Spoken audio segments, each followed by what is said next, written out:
What is up, everybody? Welcome into the Locked On Nuggets podcast, part of the Locked On Podcast Network. We appreciate you making this your first listen each and every day. We're free and available wherever you get your podcasts. My name's Adam Matez. Matt Moore has the day off. He covered for me last week, and I covered for him a little bit this week before I'm out of town at the end of the week. But wanted to get into some things here. Going to do a notebook edition of the pod. Going to talk about some of the things I just went through and watched today. Spent today rewatching all of the Nuggets' games since the All-Star break. And not just watching them, but watching the offensive possessions and really trying to get a sense for what's new, what are some of the trends. So I want to go through a notebook edition, and I just dropped a brand new edition of the list. If you guys are not familiar, over at thednvr.com for DNVR members, I every week try to make a list of plays that really stood out to me, and I talk about them. I kind of like put an overlay or voiceover to them, explaining what's going on in the play and what stands out. Today I had 20 plays up on the list. So I also made it available to everyone. So if you go and check it out on thednvr.com, this one is free. The rest of the ones for the year, including the playoffs, are not going to be free. They're for DNVR members only, but you can sign up for $5 a month. So getting into some of these notes here at the end, by the way, I want to talk about the NBA and how they market the league. I have kind of an interesting third segment that I want to get into. It's been on my mind for a while. Haven't had a great opportunity of when to kind of discuss this, but I think today makes for a good one. So to get into some notebooks, though, here was the first thing. As I'm watching these games, one of the things you have not heard from me or from anybody is that Bryn Forbes has been a defensive liability. And this is funny because early on, like his reputation as a player, he is not a good defender. He's actually a really bad one. And one of the things that we've talked about early on in his first 5, 6, 7 games was that teams were putting him on an island, trying to attack him. Lately, you haven't seen that. And it's not because he's become a miraculously better defender. I think one of the things we really learn every year, if you, as an analyst, this is definitely true, but I think it's also true as a fan. You learn more about the game just through experience. And by the way, this isn't just for people like you and me. I talked to Tim Conley and Michael Malone about these things. Those guys are also always learning new things about the game because the game's evolving. There's new things, different things happening. Well, with Bryn, one of the things we've really noticed this year was that although the Denver Nuggets bench unit has good players on it, or players that are capable of doing different things, a lot of the combinations of those players that were available to them because of so many injuries, because of guys in and out of protocols early on. I know it's weird to think about because we haven't really heard health and safety protocols a whole lot lately, but early in the year, he had guys in and out of it. That unit didn't have an identity and the pieces didn't really fit together. And even in Bryn Forbes' tenure, when he first arrived, before DeMarcus Cousins, before Bones Highland really got going, he stood out like a sore thumb because it's like defensively, not only are teams attacking him, but the rotations behind him and just everybody's sort of awareness of how that unit defends together wasn't there. Over these last 3 games, now it has been Sacramento twice. It hasn't necessarily been a murder's row of great teams. But nonetheless, you haven't seen, you just haven't thought about, man, Bryn Forbes is really getting killed right now. And I think that should tell you something. I'm really curious about Austin Rivers' minutes with the starters. If you go through the advanced lineup data and you look at net ratings, with different combinations, Austin Rivers with the starters has been fantastic. And he's been fantastic both replacing Will Barton and replacing Jeff Green. So depending on what Denver needs, if you can go a little bit smaller, you replace Jeff Green, you play Barton or Austin Rivers, basically a 3-guard lineup. None of those guys are really a small forward. And then you move Aaron Gordon to the 4. And that really works.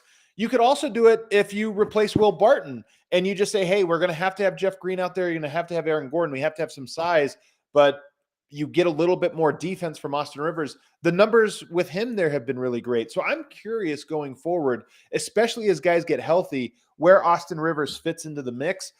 Just because he seems to be, one, he is a really good defender and he's a good pick and roll defender. And we've talked about this a lot. If you have Jamal Murray, if you have Michael Porter Jr., and you have Nikola Jokic, to me, I don't know how much more offense you need. You need guys that are they keep you honest. Aaron Gordon from 3 keeps you honest. You're not running plays to get him a 3. You're not hoping that you get him a bunch of 3s, but teams can't cheat off of him. I think Austin Rivers is the same way. He also has a little bit of added offense, although I personally don't really count on it. Every now and then he makes 3s. He tends to be more of a he gets hot guy. I don't know what his numbers are, 35%, something somewhere around there from three. But it doesn't seem like he's a 35%, as in he makes 3.5 out of 10. He makes like 6 in a row and then misses 20 in a row. That's kind of like the type of 35% shooter is. So I don't love his offense. Like he's adding a whole lot. I just think Denver already has that, but I think he's a fantastic defender. And I think especially lately, he's done a very good job of being a lot more decisive, shooting threes off of the catch, which has its own value, especially from the guard position. Like he hasn't made a ton of these where he just catches it, goes right into a shooting motion, but it doesn't matter because sometimes just having a guy willing to take those shots is the thing that keeps the defense honest and keeps rotations. And then you can grab offensive rebounds, this or that. So the numbers bear out that Austin Rivers has been very good. And I'm curious about when you get a Murray back, when you get a Michael Porter back, even going into next season, if you do retain an Austin Rivers or bring him back, he might be a guy that actually is a sneaky good fit with that starting lineup as sort of a fifth option in that group.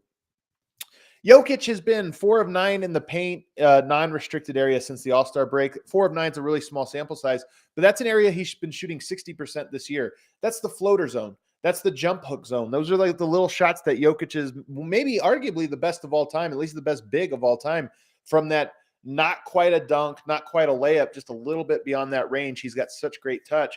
4 of 9 is a small sample size, but it's also just surprising because some of the shots he's missed, I mean, you remember them over these last 3 games, he's missed some that you're like, man, he never misses those, or it feels like he never misses them. So something to keep an eye on. It's probably just a small sample size thing.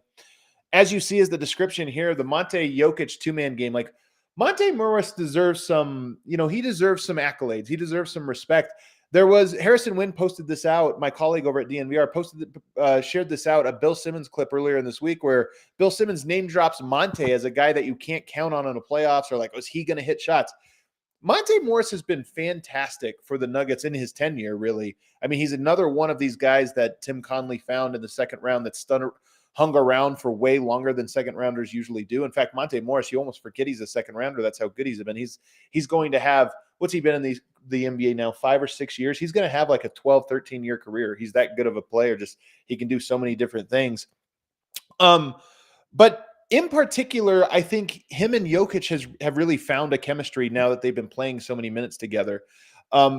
Last season, Murray-Jokic combination had a 122 offensive rating, which is insane. This year, Monte Jokic have a 118 offensive rating. Now, why this is interesting is last year, the Murray-Jokic duo, that was up there at the top, but it wasn't the top 2-man duo. This year, we've talked about 118 offensive rating would be the best offensive rating in the NBA by a wide margin. So when I know a lot of that is Jokic, the on-off numbers, we've talked about this a lot. Him with almost anybody has been great. But I think Monte deserves a little bit of accolades for being a really good running mate. And if you go on the list, there's a lot of clips of those two just working their magic together. He's in the spotlight right now because he hit 2 game winners. I consider them game winners. I know we had this argument.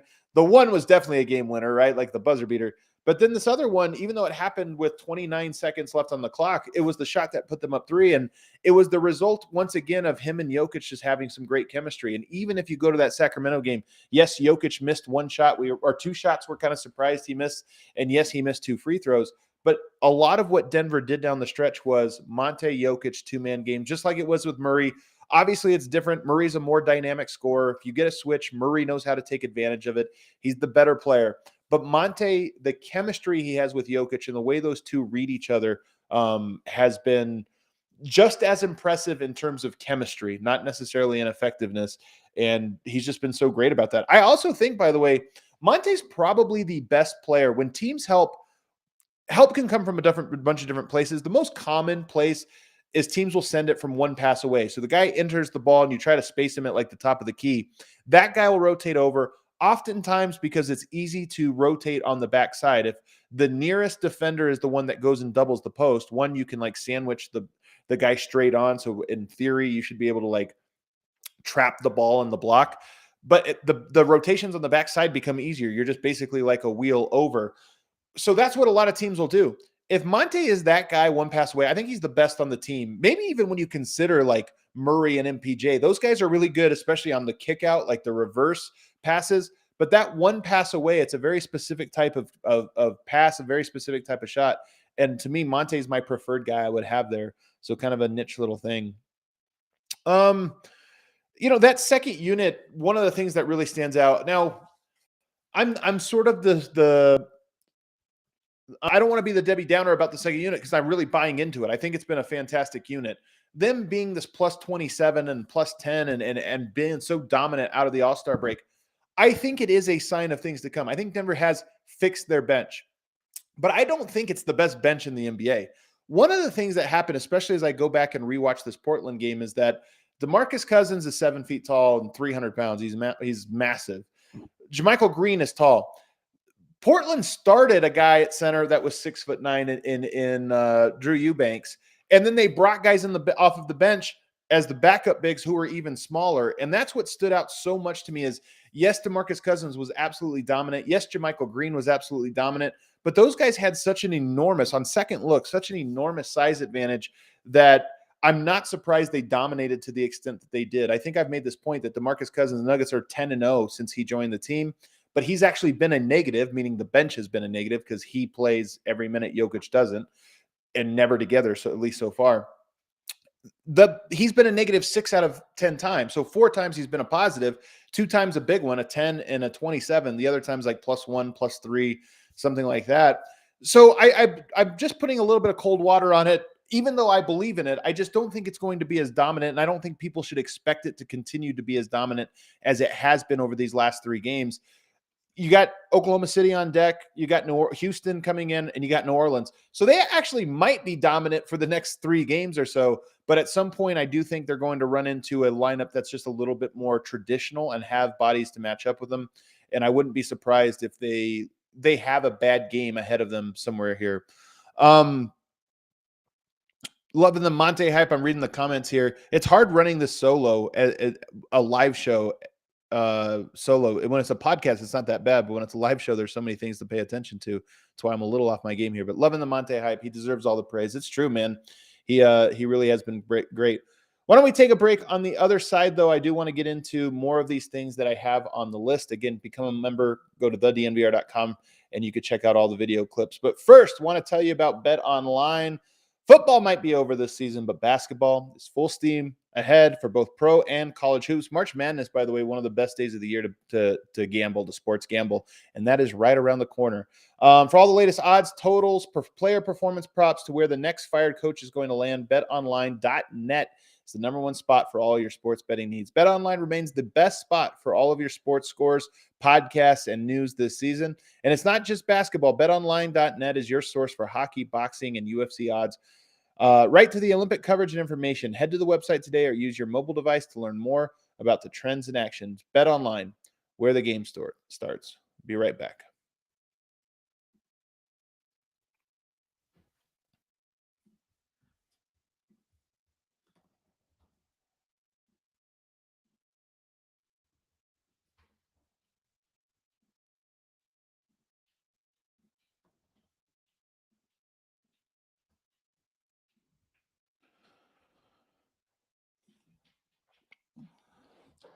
All right, back here, segment 2. Thanks for making the Locked On Nuggets your first listen. For your next listen, check out the Locked On Now podcast, nightly recaps of every NBA game with analysis from our local experts. It's free and it's available wherever you get your podcast, kind of a news little channel there for you.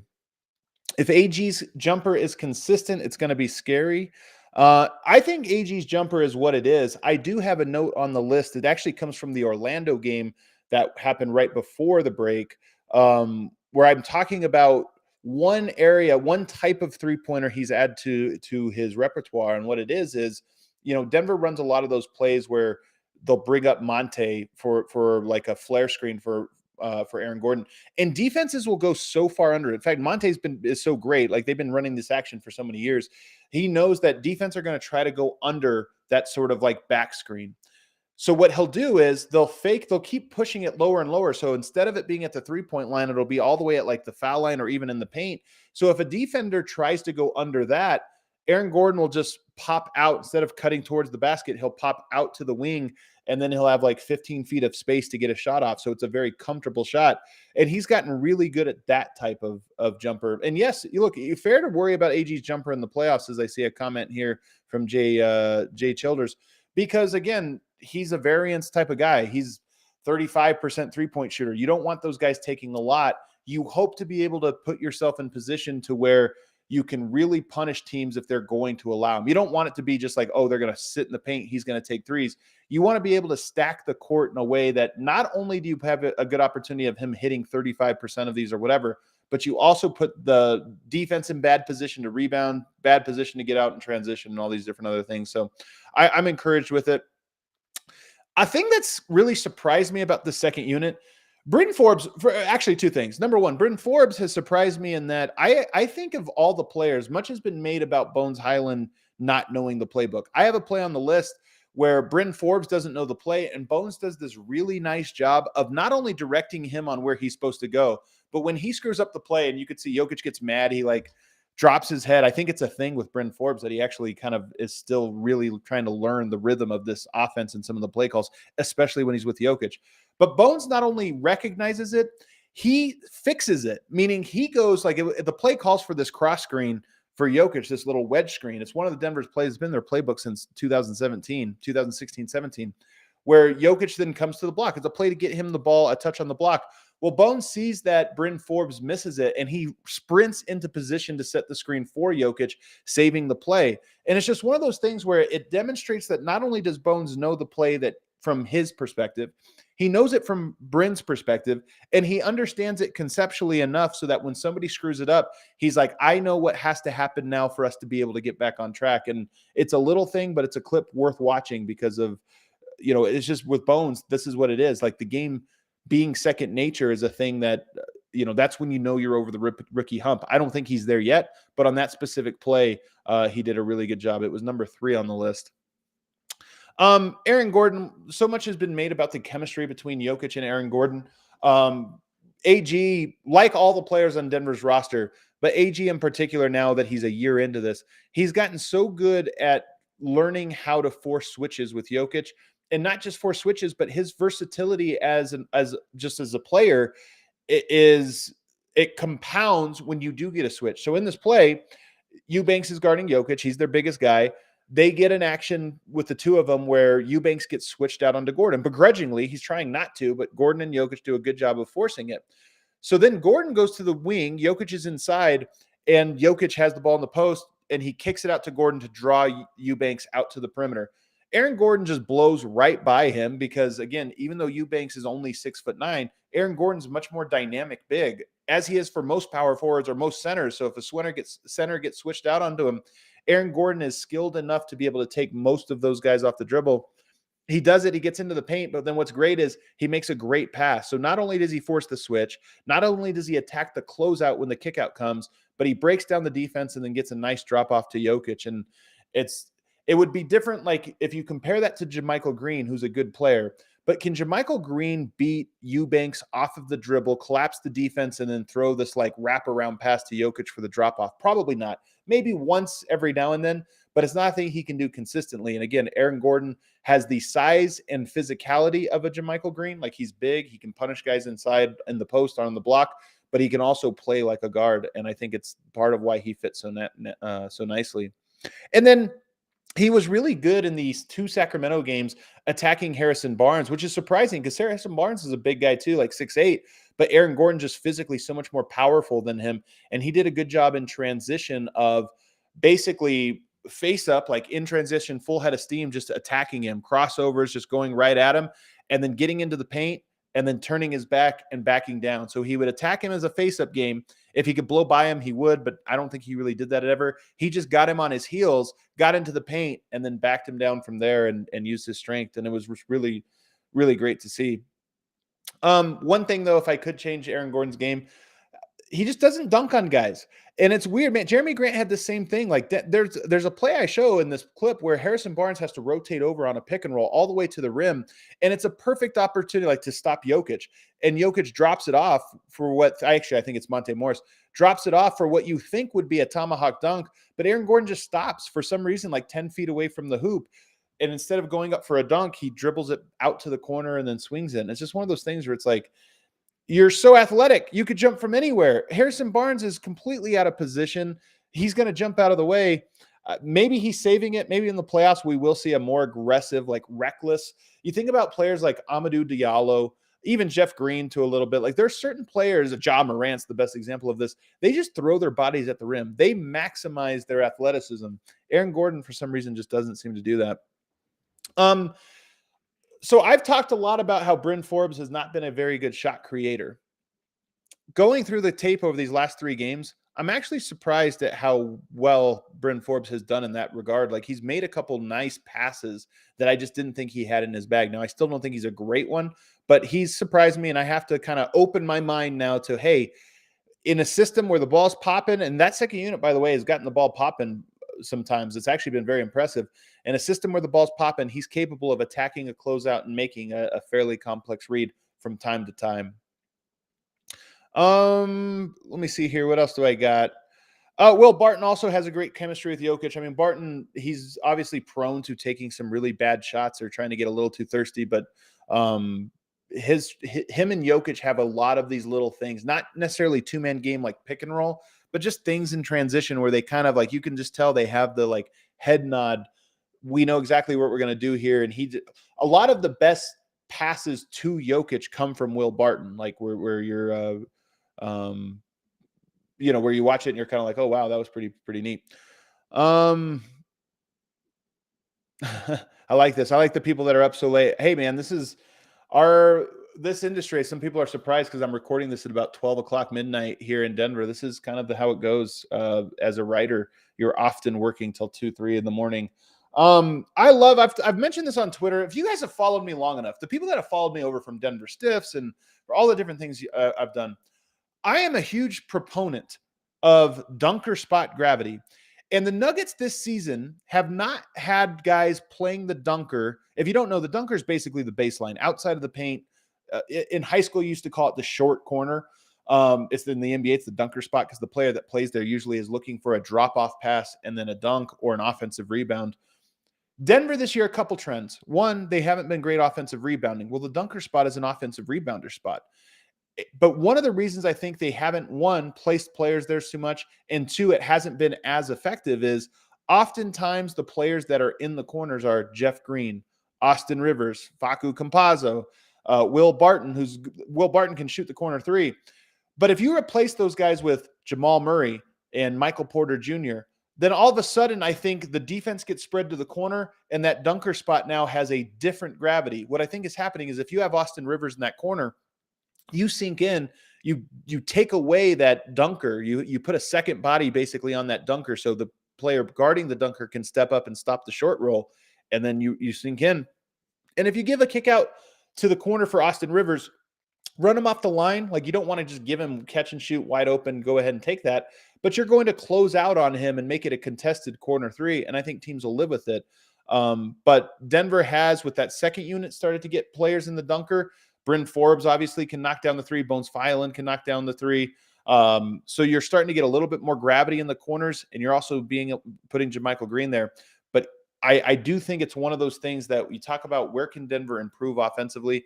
Michael Porter, by the end of the month, hopefully is back in that corner, and all of a sudden Aaron Gordon's going to be underneath the basket just punishing teams on offensive rebounds and on drop-offs. What else do I have here? Jokic is passing. I will say Jokic out of the break scoring has been a little shaky. His passing has been incredible. All 3 games, he has multiple passes where the window, Jokic always does like, oh, Jokic has been good passing. He's always good passing. He's threaded the needle more frequently in these 3 games than he does even on average. So even for him, I think his passing has been a cut above. And it's just something to watch. It's funny. I was seeing Jamal Murray. I finally watched him on All the Smoke with Matt Barnes and Steven Jackson. And he was talking about how he thinks he's like, Jokic is still getting better. Like the best is still to come. And I agree. Like you watch some of these and you're like, yes, Jokic has always been throwing great passes. Jokic has been orchestrating the offense, but it is possible that he's actually throwing better strikes right now on some of these, like where the window is this open, the basketball is this big, the window is this open, and he threads the needle somehow. He had one to Monte Morris that was just absolutely insane. I did see the play where Bones Highland rolled his ankle. He actually did it twice. So he did it once in the first quarter where he steps on Davion Mitchell's foot, and you can see that it's not really a roll, but you could tell it tweaks his foot and he kind of limps after that. And I know this one, like ankle and foot pain, these are things are all connected. That one looked like a tweak where he could play through it. He plays the rest of the game. Then in the fourth quarter, he tweaks it again. It's that same ankle. I'm guessing it's a little bit weak. And he doesn't even step on anybody. He just rolls it just from planting. Finishes that game, tried to play through it. I think it's a good sign that he tried to play through it. Because typically speaking, if it was a real bad ankle sprain and he's going to be out for weeks, you probably wouldn't try to just, hey, let's try it out one time. So I'm hopeful that this is probably more of a like 1 week or less type injury, but it is noteworthy that he obviously rolled it twice in that one game, tried to play the next one, couldn't, and then sat out the rest of the game. So we'll see if he plays on Wednesday. By the way, Nuggets practice tomorrow. I won't be there. I'm recording a show. I'm recording The Void with Kevin O'Connor on the Ringer Podcast Network. So you should keep an eye out for that one. I know everybody's kind of hyped right now about Jokic and with this Porter news. So, excited to do that one. Do I have anything else here? Jokic had I put a sky hook that he had with his left hand that was just too good. I had to put it on the list because it was such a sexy play. Sometimes I love this. I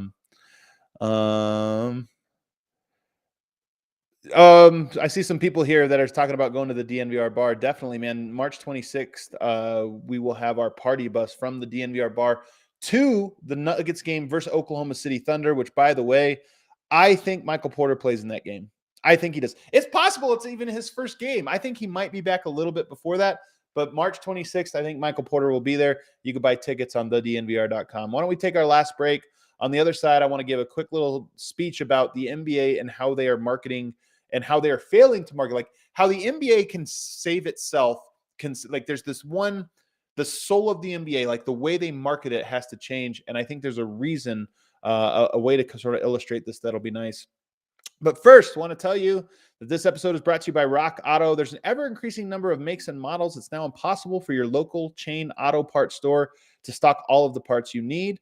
So rather than go scrolling up and down the aisles, did I miss it? Did I not see it? Instead, just go to rockauto.com and you have access to thousands of parts right there at your fingertips. You could save money too. Why choose to spend 30, 50, even 100% more for the same parts from a chain store? For an example, a Honda Odyssey fuel pump is $353 from a chain store. It's $216 from rockauto.com. It's a family business serving do-it-yourselfers for over 20 years. And they've got everything you need: brake parts, tail lamps, motor oil, even new carpet. So they got all kinds of stuff for your car. Check it out. So go to rockauto.com right now and see all the parts available for your car or truck, right locked on in the How Did You Hear About Us box, so they know that we sent you. Amazing selection, reliably low prices, all the parts your car will ever need. rockauto.com. I'll be right back.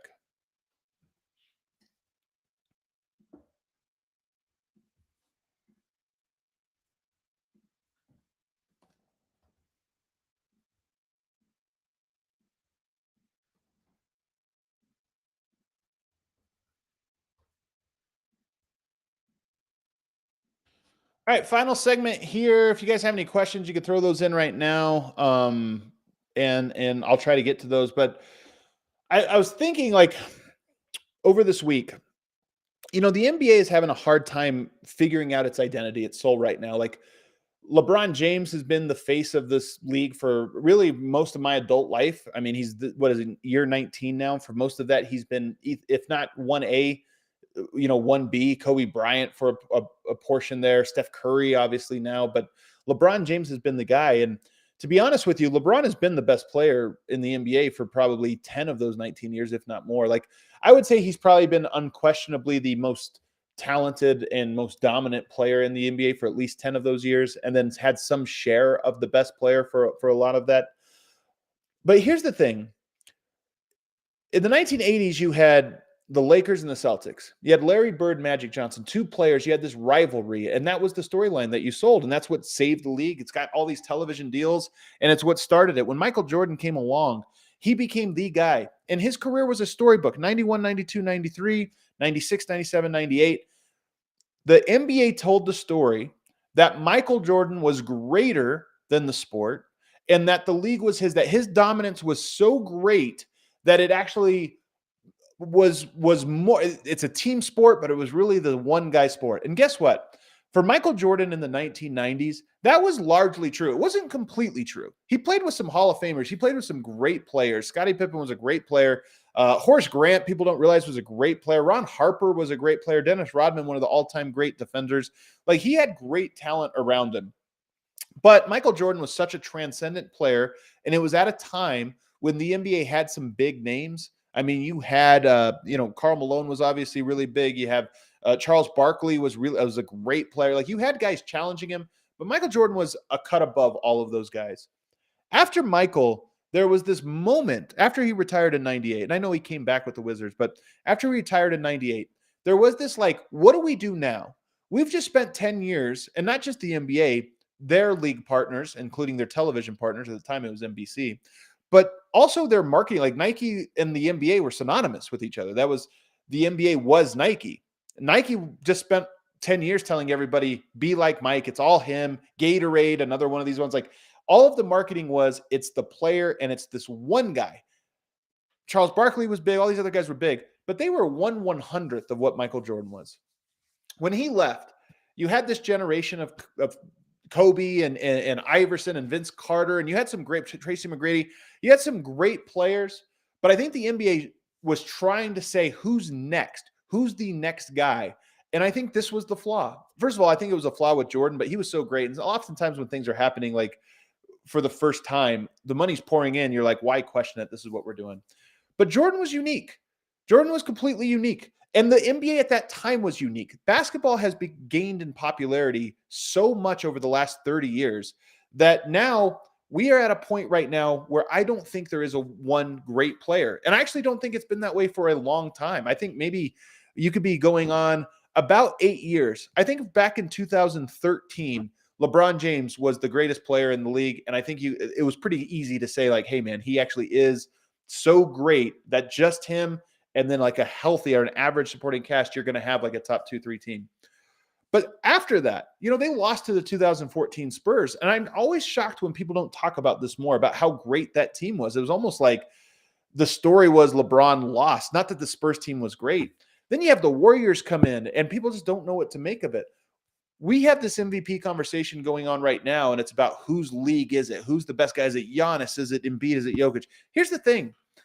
Everybody has been trained to think about the NBA in terms of the Jordan era. Like, who is the one guy who's got the crown? Technically, who has the crown right now is Giannis. He won the NBA Finals last year. He scored 50 points in the decisive game. He's on top of the world. But Giannis is not. I love Giannis. But Giannis is not like the guy with everybody below him from like a talent and impact standpoint. The league is just so good right now that you have a Joel Embiid, you have a Nikola Jokic, you have a Giannis, you have a Steph, you have a LeBron still, even though he's not looking so great right now. You've got a Ja Morant who's on the rise. You got a Luka Doncic. You've got all these guys. And I think the NBA, and especially the NBA's media and advertisement partners, are still trying to sell it as this one. There's a top dog, and then there's everybody below them. And it's just not the way the NBA works. And I think so much of the NBA discourse is spinning its wheels, not going anywhere, thinking about this concept of like, who is it? Who is the guy? League's too good. And I think it will forever be too good. I don't know if we will have another Michael Jordan or another LeBron James type player who is the guy who is head and shoulders above everyone else. You look at the Western Conference right now. You've got a Phoenix Suns team, which, by the way, is the number one team in the NBA, and they don't have like a first team All NBA player. I don't think there'll be a first team All NBA player coming off of Phoenix, and they're number one. You go to the other side. You got the Chicago Bulls and the Miami Heat. Similar story. Like, DeRozan will be first team All NBA, but you got Jimmy Butler and Bam Adebayo. And it's not because the league is diluted. It's the opposite. The league is so good that you can now have 10 different teams that all are good enough to be title contenders and all have players on there that are capable of making the best player, whatever the best player might be, look bad on any given night. And I just think that's what's really different about the league right now. So how does the league get out of this? I don't know the answer to that. But all of these conversations we have about the MVP or this or that, I think is failing to understand that basketball never was supposed to be a one-person sport. One player can be great, but right now we are no longer in the Jordan era where this is where the old heads are going to get really mad at me, because I think 90s when I'm talking about previous eras, I'm a big believer in the guys in the 60s built off of the 50s, and the guys in the 70s built off of the 60s. Like, the guys today are great at basketball because they learned from all of the generations. They are the result of decades and generations of the game evolving and taking from previous generations and standing on their shoulders. So when I say what I'm about to say, I'm not insulting the 90s.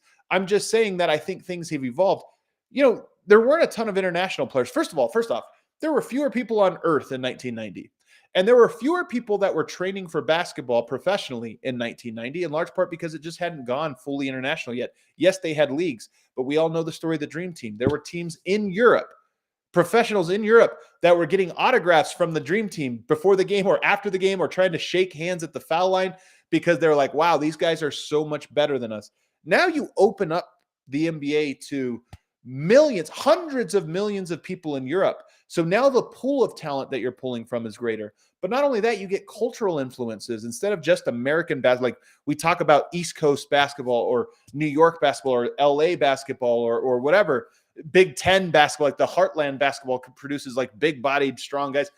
You have these different things just regionally in the U.S. But when you open that up now, all of a sudden, now you have a Serbian or a Balkan style of basketball training, and you have a Lithuanian style of basketball training, and now you go to South American and Argentinian. You're just opening up all kinds of talent, and now the 100th best basketball player in the world is so significantly better, in my opinion, so significantly better than the 100th best basketball player in 1992. And why I bring this up is, again, I'm talking about Michael Jordan, as great as he was, and I still think he's the greatest player to ever grace the earth. I still think Michael Jordan's number one all-time player that I've ever witnessed. But he no longer now, if he was in today's NBA, no longer would get the nights where it's like, I'm on a team where all of those guys are so far below me that I'm just going to be able to do whatever I want. Now you have it to where you might have to play a Giannis one night and a Luka the next night and a Ja Morant the next night and a Steph Curry the next night, and all of these different types. So again, I just think the NBA has lost itself with trying to find the next who is the guy. We're in a league, we're in an era right now, and I think it'll last probably forever going forward, where there's that best player label is going to go back and forth every single year. And I think that's a great thing. So we have any questions here before I got out of here? It doesn't look like it. That was it for today. Matt Moore should be back with me. If not tomorrow, certainly Wednesday night as we recap the Nuggets game against the Thunder. Thanks for tuning in, everybody. We'll see you.